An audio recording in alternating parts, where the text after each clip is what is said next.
வாழ்க வளமுடன். அன்பானவர்களே, இந்த வீடியோவை ஒரு கதையோட உங்ககிட்ட இன்னைக்கு தொடங்க விரும்புறேங்க. ஒரு பெரிய மனநல மருத்துவமனை இருந்துச்சுங்க. அங்க ஒரு நோயாளி எப்பவுமே ஒரு வரைபடத்தை வைத்துக்கொண்டு அழுது கொண்டே இருந்தான். மருத்துவர் கேட்டாரு, ஏப்ப அழுதுகிட்டே இருக்கிற எப்பவுமே?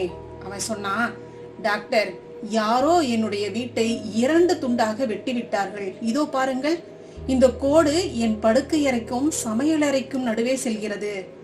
மருத்துவர் சிரித்து கொண்டே சொன்னார், அப்படிலாம் ஒண்ணும் இல்லப்பா, அது வெறும் காகிதத்தில் இருக்கக்கூடிய கோடு, உன் வீட்டில் அல்ல. அந்த நோயாளி சொன்னா, இல்ல டாக்டர், இந்த கோடுதான் உண்மை என்று என் தந்தை சொன்னார், என் ஆசிரியர் சொன்னார், என் தேச தலைவர் சொல்கிறார். சிரிப்பு வருதுங்களா? ஆனா இதுதாங்க உண்மை. நம்ம கூட இந்த நோயாளியை போலதான்ப்பா இருக்கிறோம் அப்படின்னு ஓஷோ சொல்றாருங்க. ஆமாங்க, இன்னைக்கு ஓஷோவினுடைய ஒன் எர்த் ஒன் ஹியூமனிட்டி இந்த புக்ல சொல்லி இருக்கிற விஷயங்களை பத்தி தாங்க நம்ம பேச போறோம். ஓஷோவினுடைய வாழ்க்கை பாத்தீங்கன்னா பல்வேறு நிலைகள்ல சர்ச்சைக்குள்ளா இருக்கு. ஆனா இந்த ஒரு புக்கு அவரோட கேரக்டர் எப்படி, அவருடைய நோக்கம் என்னவாக இருந்துச்சு அப்படிங்கறத தெள்ள தெளிவா காட்டிடுதுங்க. இத பத்தி நம்ம இன்னைக்கு பேசுறதுக்கு முக்கிய காரணம், நம்மளுடைய சப்ஸ்கிரைபர் ஒருத்தர் கேட்டிருந்தாங்க இந்த புக்கை பத்தி பேச சொல்லி. அதுதான் இன்னைக்கு இந்த வீடியோ. சரிங்களா? சரி, வாங்க ஓஷோ என்னெல்லாம் பேசியிருக்கிறாருன்னு பார்க்கலாம். ஓஷோ சொல்றாருங்க, வரைபடத்துல ஒரு கோட்டை போட்டுக்கிட்டு இது என்னுடைய தேசம் அது உன்னுடைய தேசம் என்று சண்டை போட்டுக்கிட்டு இருக்கோம்பா. பூமிக்கு எல்லைகள் தெரியாது, மனிதன் மட்டுமே இந்த பைத்தியக்காரத்தனத்தை செஞ்சுக்கிட்டு இருக்கிறான். தேசப்பற்று அப்படிங்கிறது ஒரு நோய், அது உங்களை மற்ற மனிதர்களிடமிருந்து பிரிக்குது. அற்புதமா சொல்லியிருக்காரு பாருங்க. ஒரு மனுஷன் தன்னை ஒரு தேசத்தோடு, அதாவது நான் இந்தியன், நான் பாகிஸ்தானி, நான் அமெரிக்கன் இந்த மாதிரி சொல்லிக்கும் போது அவன் மிச்சம் இருக்கக்கூடிய உலகத்திற்கு எதிரியாயிடுறாங்கிறாருங்க. அடுத்து ஓஷோ மதம் மற்றும் மனிதாபிமானத்தை பத்தி என்ன சொல்றாருன்னு பாருங்க. நீங்கள் மனிதாபிமானம் பத்தி எல்லாம் பேசுறீங்க, இது ஒரு அழகான வார்த்தை, ஆனா இதுக்கு பின்னாடி பெரிய தந்திரம் ஒளிஞ்சிருக்குப்பா. ஒரு பிச்சைக்காரனுக்கு நீங்க போய் ஒரு 100 ரூபாய் கொடுக்குறீங்க, இல்ல ஒரு 1000 ரூபாய் கொடுக்குறீங்கன்னு வச்சுக்கோங்க, அதை மனிதாபிமானம் அப்படிங்கிறீங்க. இடத்துல ஓஷோ கேக்குறாங்க, அந்த மனிதன் ஏன்பா பிச்சைக்காரனானா? இந்த சமூகம் ஏன் அவனை பிச்சை எடுக்க வச்சுச்சு? நீங்க ஒரு கையில காயத்தை உண்டாக்கிடுறீங்க, இன்னொரு கையில மருந்து போட்டு விடுறீங்க. இதுவா மனிதாபிமானம்? மதங்கள் இதைத்தான் செஞ்சிட்டு இருக்கு. அவை மக்களை ஏழைகளாகவே வச்சிருக்கு. பிறகு அவர்களுக்கு உதவி செய்து தாங்கள் பெரிய கருணையாளர்கள் என்று காட்டிக்குது. மதங்கள் உங்களை நாளையை பற்றி பேச சொல்லுது, சொர்க்கத்தை பற்றி பேசுது. ஆனா நான் சொல்றேன்ப்பா, இந்த பூமி தான் சொர்க்கம். இப்ப நீங்க வாழ்ந்துட்டு இருக்கிற வாழ்க்கைய மகிழ்ச்சியா வாழ தெரியல அப்படின்னா சொர்க்கத்துல போய் என்னப்பா செய்வீங்க? அங்க போய் கூட இந்தியா பாகிஸ்தான் அப்படின்னு சண்டை போட மாட்டீங்கிறதுல என்னப்பா நிச்சயம் அப்படின்னு ஓஷோ கேக்குறாருங்க. அன்பானவர்களே, ஒரு விஷயம் சொல்றேங்க. நான் இப்ப தற்சமயம் கனடால இருக்கிறேங்க. நான் இந்தியன், பாகிஸ்தானி பாத்தீங்கன்னா என்னுடைய க்ளோஸ் ஃப்ரெண்டுங்க. நாங்களாம் அடிக்கடி கிண்டலா பேசிக்கிறது உண்டுங்க. நம்ம 2 நாடு சண்டை போட்டுட்டு இருக்கு, நம்ம இங்க இந்த இடத்துல எவ்வளவு சந்தோஷமா வாழ்ந்துட்டு இருக்கிறோம். ஏன் அந்த மாதிரி சண்டை? மக்களுக்குள்ளார எந்த பிரிவினையும் இல்ல, இந்த அரசியல்வாதிகள் தான் இந்த மாதிரி பண்ணிட்டு இருக்காங்க அப்படின்னு சொல்லிட்டு அடிக்கடி நாங்க பேசிக்கிறது உண்டுங்க. முக்கியமா நம்ம புரிஞ்சுக்க வேண்டியது, மக்களுக்குள்ளார இங்க எந்த பேதமும் இருக்கிற மாதிரி தெரியலீங்க. அரசாங்கம் தான் இந்த மாதிரியான வேலையை நடத்திக்கிட்டு இருக்குது அப்படிங்கிறது தெள்ள தெளிவா தெரியுதுங்க. அடுத்து ஓஷோ சொல்ல வர்றது உலக அரசாங்கம். அரசியல்வாதிகளிடம் அதிகாரத்தை கொடுத்தது மனிதகுலம் செய்த மிகப்பெரிய தவறு. அரசியல்வாதி என்பவன் அதிகாரத்தின் மீது தாகம் கொண்டவன். அவனுக்கு போர் தேவையாக இருக்கிறது, அப்போதுதான் அவன் வீரனாக முடியும். இன்னைக்கு இந்த உலகம் எப்படி இருக்கு தெரியுமாப்பா? ஒரு மனுஷன் உடல்ல அவனுடைய கை கால்கள் ஒவ்வொன்றும் ஒரு தனி நாடு என்று சொல்லிக்கொண்டு சண்டையிட்டு கொண்டால் எப்படி இருக்கும்? இடது கை வலது கையை வெட்ட நினைக்குது, வயிறு உணவை சேமிச்சிட்டு இருக்குது, ஆனா கால்கள் பசியால் வாடிக்கிட்டு இருக்குது. இது பைத்தியக்காரத்தனம் அல்லவா என்று ஓஷோ கேட்கிறாருங்க. இந்த பூமி ஒரு ஒற்றை உடல், ஆனால் நாம் அதை துண்டு துண்டாக வெட்டி வச்சிட்டு இருக்கிறோம். இதுக்கெல்லாம் மிக முக்கியமான காரணம் யாருப்பா? அரசியல்வாதிகள் தானே. அரசியல்வாதி என்பவன் ஒரு ஒட்டுண்ணி. போர் இருந்தால்தான் அவனுக்கு வேலை. எல்லைகள் இருந்தால்தான் அவனால் அதிகாரம் செலுத்த முடியும். எல்லைகள் மறைந்தால் அரசியல்வாதிகளும் மறைஞ்சு போயிருவாங்க. அதனாலதான் அவர்கள் உலக அரசாங்கம் என்ற கருத்தை எப்போதுமே எதிர்த்துட்டு இருக்கிறாங்கிறாருங்க ஓஷோ. அடுத்து ஓஷோ சொல்ல வர்றது, அரசியல்வாதிகளுக்கு பதிலாக அறிஞர்கள் இருந்தா எப்படி இருக்கும்? என்னுடைய உலக அரசாங்கத்துல ஓட்டுகள் எதுவுமே கிடையாது. புரியுதுப்பா, நீங்க கேக்குறது சரிதான். ஜனநாயகம், அதாவது டெமோக்ரஸி அப்படிங்கிறது கூட்டத்தின் ஆட்சி தான், அதாவது கூட்டாட்சி. யாருக்கு அதிகம் கத்த தெரியுமோ அவரே தலைவராகிறார். எனக்கு ஜனநாயகம் தேவையில்லைப்பா, எனக்கு தகுதி நாயகம் தேவை அப்படிங்கிறாருங்க. என்னுடைய ஒரே பூமி கனவுல உலகிற்கு தேவை அரசியல்வாதிகள் அல்ல அறிஞர்கள் அப்படிங்கிறாருங்க ஓஷோ. யோசிச்சு பாருங்கப்பா, இந்த உலகத்தை விஞ்ஞானிகள், கவிஞர்கள், தியானம் தெரிந்தவர்கள், மருத்துவர்கள் வழிநடத்தினால் எப்படி இருக்கும்? அவர்களுக்கு அதிகாரம் தேவையில்லை, சேவைதான் நோக்கமாக இருக்கும். கல்வி அமைச்சராக ஒரு சிறந்த கல்வியாளர் இருக்க வேண்டும், ஓட்டு பொறுக்கும் அரசியல்வாதி அல்ல. சுகாதார அமைச்சராக ஒரு சிறந்த மருத்துவர் இருக்க வேண்டும். பொருளாதாரத்தை ஒரு நோபல் பரிசு பெற்ற அறிஞர் நிர்வகிக்க வேண்டும். அரசியல்வாதிகளுக்கு பதில் அந்தந்த துறையில் மேதைகளாக இருப்பவர்கள் உலகை வழிநடத்த வேண்டும்.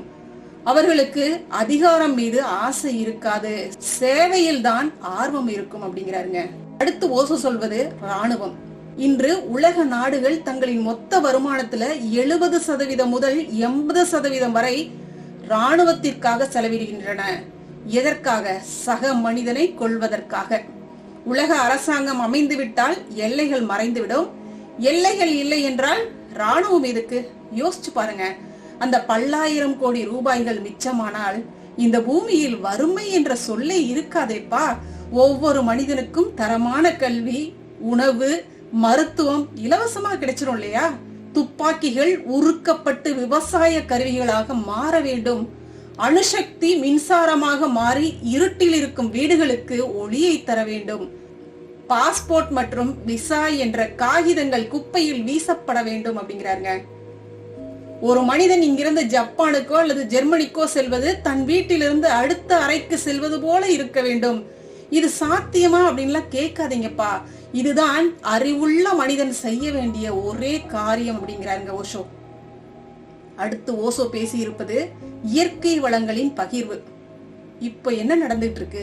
ஒரு நாட்டுல உணவு அதிகமாகி கடல்ல கொட்டிட்டு இருக்காங்க. இன்னொரு நாட்டுல ஒரு குழந்தை ஒரு துண்டு ரொட்டி இல்லாமல் பசியில் செத்துக்கிட்டு இருக்கு. இது மனிதத்தன்மையற்ற செயல். இத பத்தி நம்மளே நிறைய நியூஸ் கேள்விப்பட்டிருக்கிறோங்க. நாட்டுல அதிகமான சாகுபடி இருக்கும், ஆனா அதை மற்ற நாடுகளுக்கு குறைந்த விலைக்கு அனுப்பிட்டோம் அப்படின்னா மீண்டும் அதே விலைக்கு கொடுக்க வேண்டிய சூழல் ஏற்படும் அப்படின்னு சொல்லி அத கடல்ல கொட்டிய நாடுகளை பத்தி நம்ம கேள்விப்பட்டிருக்கிறோம். அததான் இங்க ஓசோ சொல்றாங்க. இது எல்லாமே மனிதத்தன்மையற்ற செயல் தானேங்க. உலக அரசாங்கத்தின் கீழ் ஆப்பிரிக்காவில் இருக்கும் தங்கம், அரேபியாவில் இருக்கும் எண்ணெய், இந்தியாவில் இருக்கும் மனித வளம், இவை அனைத்தும் ஒட்டுமொத்த மனித குலத்திற்கும் சொந்தமானது. பூமி யாருடைய தனி சொத்தும் அல்லப்பா, அது பொதுவான தோட்டம். அங்கே விளைவதை அனைவரும் பகிர்ந்து கொள்ள வேண்டும்.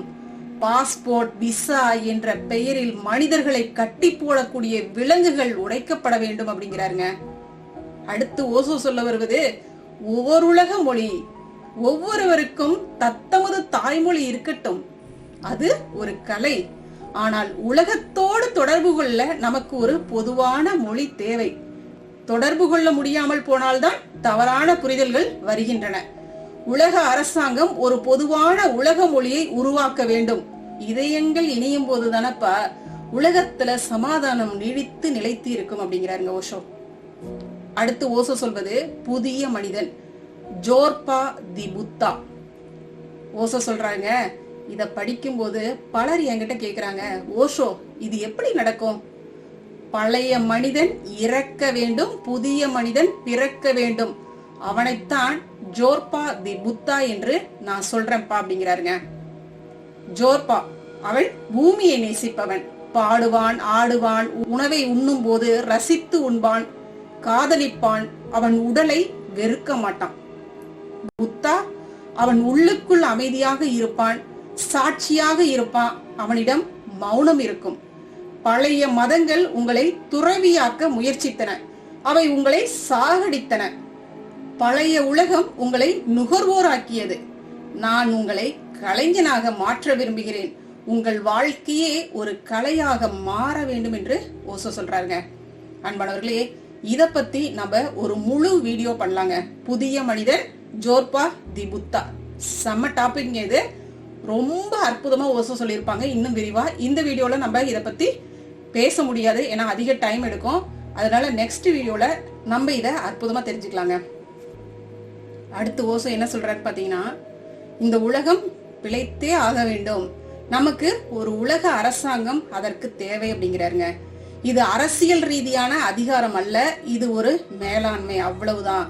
ஒவ்வொரு நாட்டிலும் உள்ள மேதைகள், விஞ்ஞானிகள், கலைஞர்கள் எல்லாரும் ஒன்றிணைய வேண்டும், ஆனால் அரசியல்வாதிகள் அல்ல. அப்பதான் ஆப்பிரிக்காவுல ஒரு குழந்தை பசியால் சாகும்போது இன்னொரு நாட்டுல உணவை கடலில் கொட்டக்கூடிய அவலம் இருக்காது அப்படிங்கிறாருங்க. ஒரே பூமி, ஒரே மனித குலம், இது ஒரு கவிதையெல்லாம் இல்லப்பா, இதுதான் நமது உயிர் வாழ்வுக்கான ஒரே வழி அப்படிங்கிறாருங்க ஓஷோ. அன்பானவர்களே, ஓஷோ சொன்ன இதே கருத்தை எண்ணற்ற ஞானிகள் வலியுறுத்தியிருக்காங்க. இதுல நான் தெளிவா புரிஞ்சுகிட்ட 2 மகான்கள் ஓஷோ, வேதாத்ரி மகரிஷி. வேதாத்ரி மகரிஷியும் பாத்தீங்கன்னா ஓஷோ சொன்ன இதே கருத்தை நிறைய இடங்கள்ல பேசியிருக்காங்க. 1975 வேதாத்ரி மகரிஷி ஐக்கிய நாடுகள் சபையில உரையாற்றிய போது உலக அமைதிக்கான 14 அம்ச திட்டத்தை முன்வச்சாரு.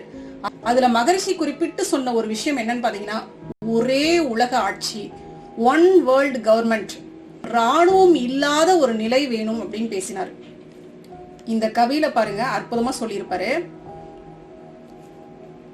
போரில்லா நல்லுலகம், பொருள் துறையில் சமநீதி, நேர்மையான நீதிமுறை, நில உலகுக்கோர் ஆட்சி, சீர் செய்த பண்பாடு, சிந்தனையோர் வழிவாழ்வு, சிறப்புணர்ந்த பெண்மதிப்பு, தெய்வ நீதி வழிவாழ்தல், தேர் திருவிழா தவிர்த்தல், சிறுவர்கட்கே விளையாட்டு, செயல் விளைவு உணர்கல்வி, சீர்காந்த நிலை விளக்கம், பார் முழுதும் உணவு நீர் பொதுவாக்கல், பல மதங்கள் பல கடவுள் பழக்கம் ஒழித்து உண்மை ஒன்றை தேர்ந்தெடுதல். இதுலயே நம்ம புரிஞ்சுக்கலாம் ஓருலக ஆட்சி அப்படின்னா என்ன அப்படிங்கிறது. இன்னும் நம்ம தெளிவா புரிஞ்சுக்கணும் அப்படின்னா மகரிஷி இன்னொரு கவிதையும் சொல்லியிருப்பார் பாருங்க. உலகம் என்ற மண் மீது அனைவருமே பிறந்தோம், உயிர் காக்கும் காற்று ஒன்றே மூச்சு விடுவதற்கு, உலகெங்கும் ஒளி வீசக்கூடிய சூரியனும் ஒண்ணுதான், உள்ள கடல் ஒன்றே நீர் ஆவியாகி மழை பொழிய. உலகில் இன்னைக்கு உள்ளவங்க இதுல ஒண்ணுமே செய்ய முடியாது. ஒவ்வொருவரும் பிறந்து வாழ்ந்து செத்து போவாங்க. உலகில் ஒரு குழுவினர் மற்றவரை கொன்று உயிர் வாழ்தல் நீதி எனில் கொலைஞர்களே மிச்சம் அப்படிங்கிறாருங்க ஓஷோ சொல்றாருங்க. என்கிட்ட சிலர் கேக்குறாங்க, ஓஷோ இது சாத்தியமா? நீங்க பேசுறீங்க நல்லாதான் இருக்கு, கேக்குறதுக்கெல்லாம் இனிமையாதான் இருக்கு, ஆனா இது நடைமுறைக்கு ஒத்து வருமா? ஓஷோ சொல்றாருங்க, நான் சொல்றேன்ப்பா, இது சாத்தியமா என்பது கேள்வியே அல்ல, இது ஒன்றுதான் வழி. இல்லை என்றால் மனிதன் தன்னையே அழித்துக் கொள்ள போகிறான். 3வது உலகப் போர் வந்தால் யாருமே மிஞ்ச மாட்டாங்க. புத்திசாலித்தனம் உள்ள மனிதன் மட்டுமே உலக அரசாங்கத்தை உருவாக்க முடியும். கோழைகளும் அதிகாரம் தேடுபவர்களும் பயப்படுவார்கள். நீங்கள் புத்திசாலியாக இருக்க போகிறீர்களா அல்லது அரசியல்வாதிகளின் அடிமையாக இருக்க போகிறீர்களா? நீங்களே முடிவு செஞ்சுக்குங்கப்பாங்கிறாருங்க. ஒண்ணு நல்லா புரிஞ்சுக்கலாங்க, ஓஷோ நம்மள போய் அரசியல்வாதி கிட்ட சண்டை போட சொல்லல, எதுவுமே பண்ண சொல்லல. நீ உன்னை சரி பண்ணு, அது போதும் அப்படிங்கிறாங்க. எல்லா மகான்களும் அதை தான் சொல்றாங்க. மாற்றம் நம்மிடமிருந்து தொடங்க வேண்டும், அதுதான் விஷயங்க. அதான் ஓஷோ சொல்றாங்க, மாற்றம் வெளியிலிருந்து வராது, அது உங்களுக்குள் இருந்து தொடங்க வேண்டும். நீங்கள் விழிப்புணர்வுடன் மாறும்போது உங்களிடம் இருந்து வன்முறை மறையும். உங்கள் இதயத்தில் அன்பு மலரும் போது அங்கு பிரிவினை இருக்காது. ஓஷோ சொல்றாருங்க, கண்களை முடிக்குங்க, உங்களுக்குள் எந்த எல்லையாவது இருக்கிறதா அப்படின்னு பாருங்க. உங்களுடைய மூச்சு காற்று உள்ள போகுது, வெளியில வருது. அது எந்த தேசத்தை சேர்ந்த காற்று? பிரபஞ்சத்தினுடைய காற்று. நீங்கள் இந்த பிரபஞ்சத்தினுடைய ஒரு பகுதி. நீங்கள் ஒரு அலை. பூமி ஒரு கடல். அலை கடலிலிருந்து வேறுபட்டதெல்லாம் அல்ல. புதிய பூமியை உருவாக்க நாம் வீதிக்கு வந்து போராட வேண்டிய அவசியம்லாம் இல்லப்பா. நாம் செய்ய வேண்டியது ஒன்னே ஒண்ணுதான், விழிப்புணர்வோட இருக்கிறது. நீங்கள் விழிப்புணர்வுடன் மாறினால் நீங்கள் யாரையுமே கொல்ல மாட்டீங்க, நீங்கள் யாரையுமே சுரண்ட மாட்டீங்க. அன்பு தானாக மலரும். அந்த அன்பில் எல்லைகள் உருகி போகும். மௌனமா இருங்க. அந்த மௌனத்துல ஒரு புதிய உலகம் பிறக்குதுப்பா அப்படிங்கிறாருங்க.